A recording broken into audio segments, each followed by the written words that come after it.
Yeah, internal systems is a really important piece of the puzzle. I think a Yeah, lot of people talk about burnout is a systems issue. And we mean that. And sometimes I even hesitate to say the word burnout because I know it triggers people and say, oh, you think this is just an individual issue. This is mm-mm. a whole system issue. And that is true. But I think the piece that a lot of time we fail to acknowledge is that we also have internal systems within ourselves, the way we keep ourselves. We have family systems, the way we run our own lives, and that these Yes. are the things you have power over. You may not Yeah. have power over the hospital. When you talk about a system, that system is outside of your zone of Yeah. control, but your internal systems are very much within your zone of control.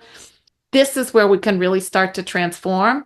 There's no easy button for life. I'm sorry. You don't get a pass on humanity, but you get to choose which path you're taking. And that I think that the myth, not the good kind, not the Phoenix myth, but the lie that people in healthcare believe is that we don't have any choice over our lives. Because like we're doctors, we just have to do whatever they tell us to do. We have more autonomy than we realize. And I love what you said about the systems because my approach to burnout is not traditional, but we share synergies. I hear it. So the analogy I think of is of a stool. It has three legs. And each of those legs needs to be strong to support the weight or responsibility of that person's life, okay? Think of each of these legs as the three critical relationships. And there's a fourth one I'll mention. First, which is the most important, is relationship with yourself. That's this whole self-autonomy, your beliefs, identity, what you're doing with yourself, your experiences. That needs to be strong. Because many of us, guess what? We just stuck that stuff in a cupboard and said, don't come out. Go. Okay, Yes, we hit it. that's right. Right? And that's the reality. So that's number one.